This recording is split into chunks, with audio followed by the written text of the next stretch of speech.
Hi everyone and welcome back to the channel. I'm Vanlife with Lucy and it's great to have you here. Coming up on this week's adventure, we are still in the South Island of New Zealand. So on this week's episode, we're focusing on going from the Fox Glacier all the way down through Haast and into the famous adventure capital of the world. That's right, we're going to Queenstown. However, I also coincided it with the biggest storm New Zealand has seen for the last 100 years. Half of the battle this week is all about trying to do the best in the weather I was given. Unfortunately, on the North Island, it was much worse with mass flooding, landslips, and even loss of life. With rivers flooding and chaos everywhere, let's see how I get on in this week's adventures. So the plan of action for today is to the Fox Glacier, which is just behind me here, but I'm going to skip that and go straight to Wanaka, which is about 4 hours down the coastal road towards Haast. Then we're going to turn inland to then hit the Great Lakes. Absolutely incredible driving roads. I mean, just look at it. Insane. I've just come across this bridge. I'm going to go back into town now, get fuel. I'm going to get some breakfast because I've been cooking all my meals out the van so far. And I say cook, I've been assembling a lot of meals and just eating easy. I'm doing really long days. Like last night I didn't get into bed until 11:45. So yeah, I'm trying to make myself a little bit easier for myself by doing like assembly dishes and just compiling food rather than like having to stand there, cook, wash up, do all the rest of it. But yeah, I'm just going to show you these incredible views. Honestly, it's insane.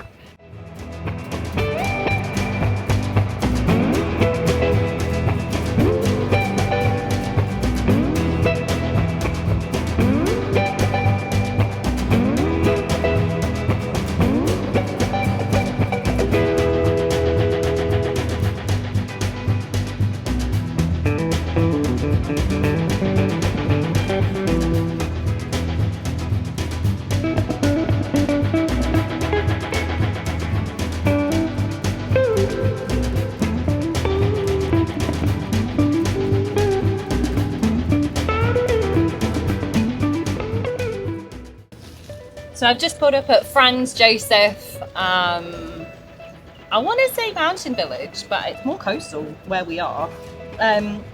One thing that I will say is the midges are killer. Like, I've hiked the West Highland Way and done 100 miles through like the Highlands in the peak of summer, but the midges here are relentless, like absolutely relentless. But it's all good. But this is my current view. Isn't it cool? I drove back over the bridge and into the rainforest, and automatically the scenery just changes. It feels like you're going into different climate zones. It's so cool. The Fox Glacier village is a little mountain village and there's a couple of cafes. I chose Cafe Neve to eat in and had myself a full brekkie. Oh my goodness, it was my first proper meal out in days and it felt so good.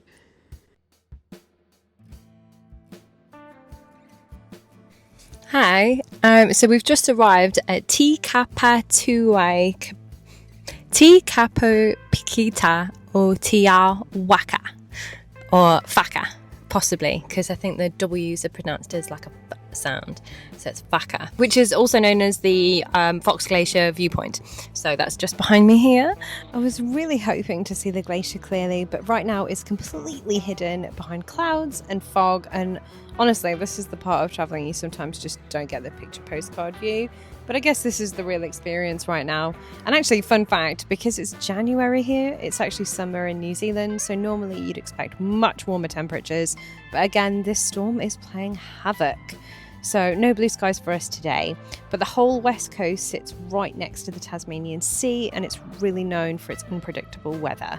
So rain can roll in pretty fast here, and especially with light storms like we're experiencing in the North Island. The Fox Glacier itself is actually pretty unique. It flows down from the mountains into a lush green rainforest, which is something you just don't see in many places around the world. As you might notice, there's also an additional Maori canoe here. That's not random, it represents the connection between the Maori people and the land, and in their culture everything has a life force called Maori, and places like this are considered really significant. So the canoe is kind of a symbol for a relationship with nature. So yeah, no glacier view today, but still an amazing experience, and the rain and atmosphere just kind of make everything really moody. Adds a bit of mystery to the place.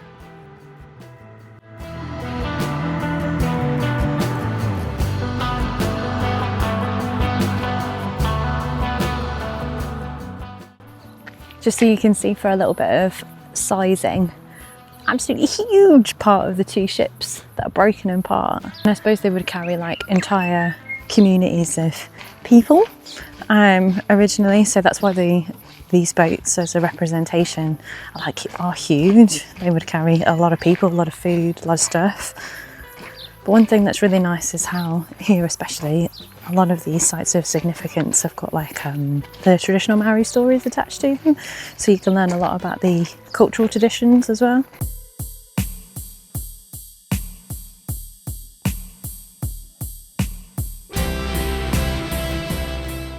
In the afternoon, when I was heading south, some of the forecasted rain started to roll in. However, it kind of made everything really gloomy and dramatic. But I have to say, all of these braided rivers from the glacier that you cross are so cool. The bridges are absolutely beautiful and open out into these huge, vast scenes where the landscape just opens. 3 or day 4 on the road. I stopped at Haast last night, which is like a great big river pass, like river crossing that you have to do, because the Fox Glacier and Mount Cook and everything, all of the water kind of, well, not all, but some of the water comes off towards the sea. So it's just like all glacial melt and it's so beautiful. So yeah, they've got a big river camp there. I didn't film the campsite last night because I wasn't that impressed with it and I didn't really want to endorse it as such, which sounds a bit mean, but like it was cold showers. It was $38 for like a non-electric pitch. It was really busy, really rammed full of people.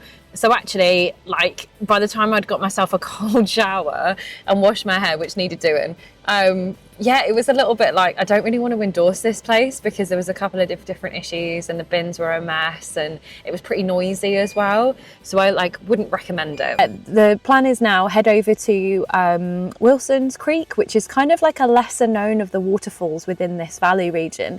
And then head up to the Blue Pools, maybe have a little dip there, and then head over into Wanaka.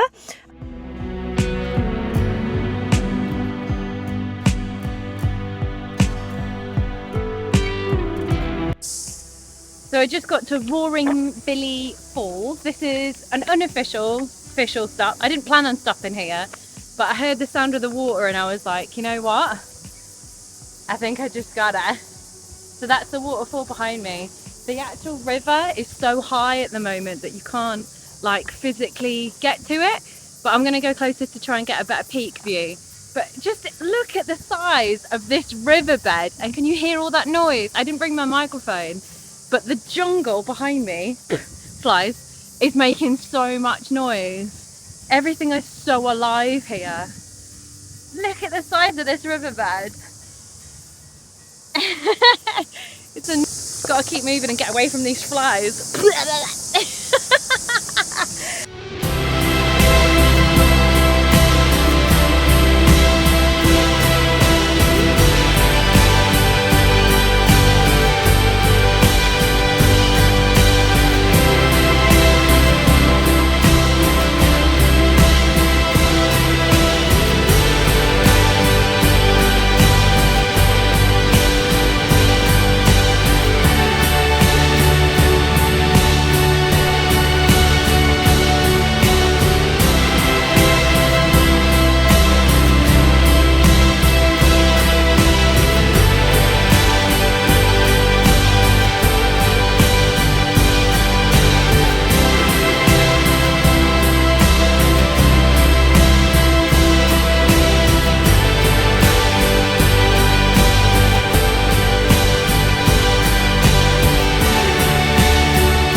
I'm literally fighting off 1,000 boggos. There's just midges everywhere.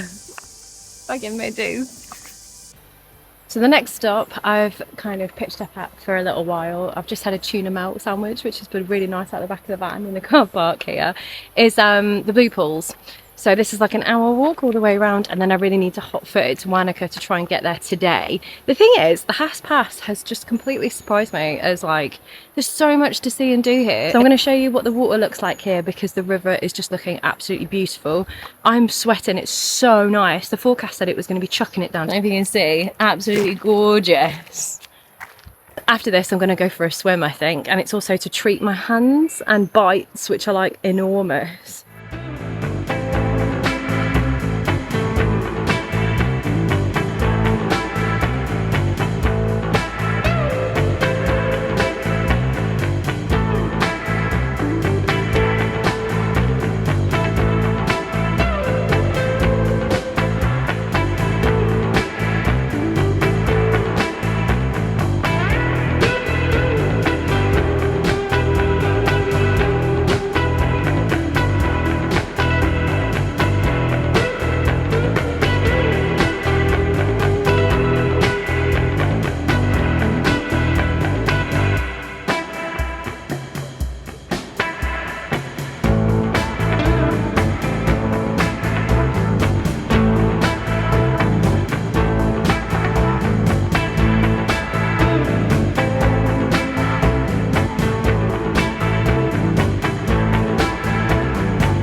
Next place is Wilson's Creek Chasm, which is just behind me here. You have to ascend down from the road and do a bit of a recce along the river. But I am going to take my shoes and socks off for the river crossing here, and then try and head upstream and see where it takes me to. I got a recommendation to do this little side quest off the highway, so I'm going to take you with me, and hopefully it's worth the wet toes.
By the time I got to Wanaka in the late evening, unfortunately the rain was so heavy and forecasted to be killer winds and further rain tomorrow.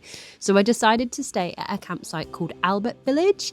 This is a really cheap site. I think it's $8, which is about £4 for an overnight stay. It also has a river here which you can swim in, but to be honest, it's a bit of a free-for-all. There's no camping spots in particular or paid trick pictures. It's very much in nature. Down at the lakeside in Wanaka is the best place to park in the daytime. The walk around the lake here, whether it's in the rain or sunshine, is absolutely stunning. And there is nothing that is going to stop me from getting in a lake with this as a mountain view. The lakeside here is truly spectacular, and it's free to park here all day. They also have toilets, a barbecue area, free facilities, and you can fill up your water too. With the storm now bringing in restrictions, meaning that mountain bike parks were shut and other activities closed down for a couple of days, it was time to hunker down in Queenstown and try and make the best of the trip.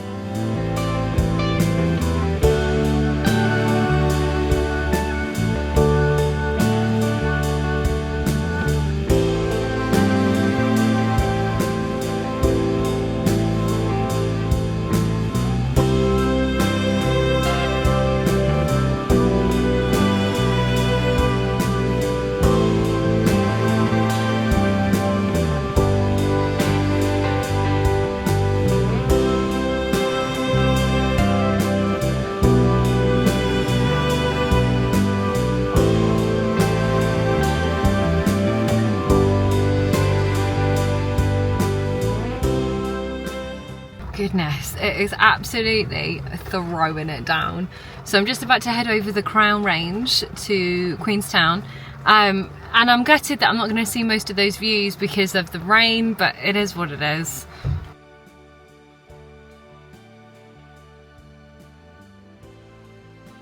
So the rain is still in absolute full force, but we deter and carry on. So I'm just leaving the van here. Let me lock it. Oh God, the rain's awful. There's loads of flooding in the North Island, so it's not as bad as down here. But I've just stopped because on my way to Queenstown from Wanaka, I've just seen these little signs. And there's this cool looking church thing. The Cardrona settlement began in the 1860s because people were coming over to flock to the area to try and mine for gold. The worth of gold within these hills quickly became so prosperous, and a lot of people made their fortunes. Needing accommodation and food, the gold miners set up this little place here, and it's still going over 140 years later. The Cardrona Hotel is one of New Zealand's oldest hotels. It's one of only 2 remaining buildings in the whole of Cardrona Valley. The hotel is still open for business, so you can stay there overnight. I couldn't not have a little sneaky peek inside to see some of the cool artifacts that they have. If you've got the time, stop at this place and have a little wander around. I would also recommend going into the bar area, which is completely decorated with money from all around the globe. That's what you can see on the roof here. With the storm now bringing in restrictions, meaning that mountain bike parks were shut and other activities closed down for a couple of days, it was time to hunker down in Queenstown and try and make the best of the trip. It's known for its adrenaline activities like bungee jumping. Queenstown is known as the adventure capital of the world. If you really like history, then I definitely recommend this as a place to stop off. Jet boating, skydiving, skiing, and it's all set against this beautiful scenery of Lake Watipu. After a short rain burst, it was time to head down towards Queenstown and through the Crown Ranges. Unfortunately, when I was up in the hills, the cloud was so thick I couldn't see any of the views. But as I came through the mountain range, suddenly it got into blue skies and I was treated to roads and views just like this. I mean, how spectacular.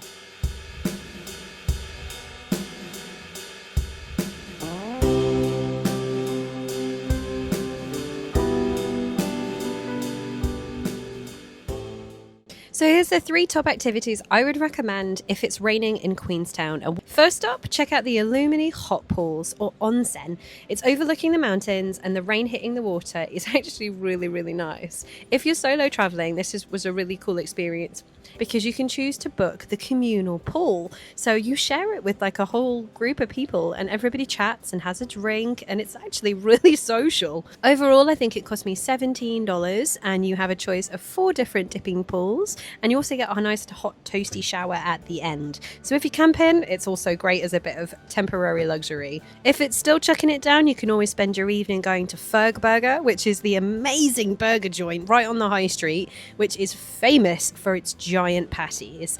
They've got loads of different types of combinations, and actually it's pretty cheap too. This was about the same price as a Macca's or Mackie D's. I chose to have the famous double Ferg Burger, which was 2 patties, and I snuck in some cheeky pineapple.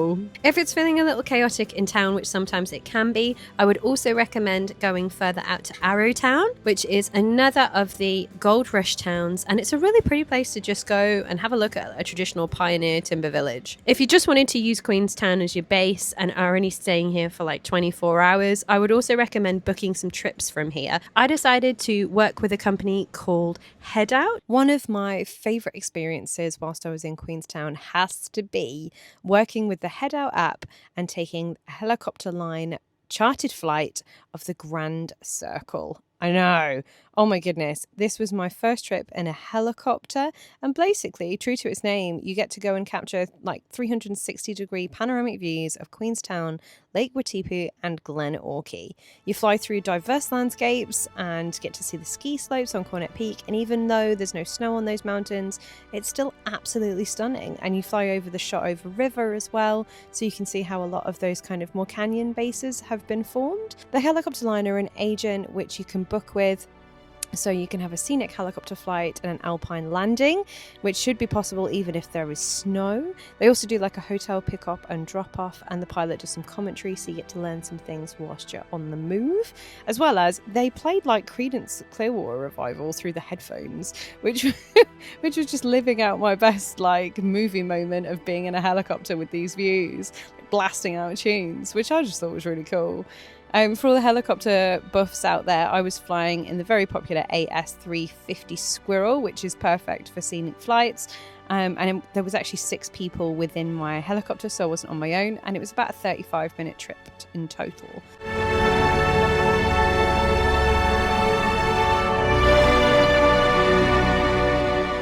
After my amazing morning, it was really hard to think about what to do next because I was still definitely living off the adrenaline. Roaring Meg Falls and Hydro Dam. There's a small plaque here which tells you a little bit about the original hydro dam, and there's a short trail that you can do straight from the car park, but it generally lends over stunning views just like this. Before moving on to Milford Sound, which I knew would be a good 4-hour drive from Queenstown, I thought I'd do one more activity before I left, so I headed over to Arthur's Point. Arthur's Point is at the foot of the gorge and it's with old mining equipment. It has a short heritage trail which you can take from the base of the river here.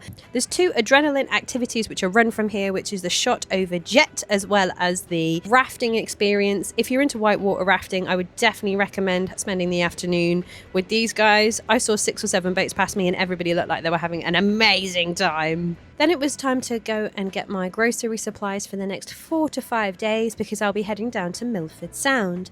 There are no, and I repeat, no big supermarkets or loads of places to fill up fuel. It's a very remote area, and because of the UNESCO rules, it also means there's not a lot of infrastructure there for camping, so I'm going to be living mostly off-grid with no signal and no external supplies. Stay tuned for next week as we then undertake some of the most amazing views I have ever seen of the Fiordlands National Park, and as I go hiking along to Lake Marion. Join me next week. Thank you very much for watching. Don't forget to like and subscribe.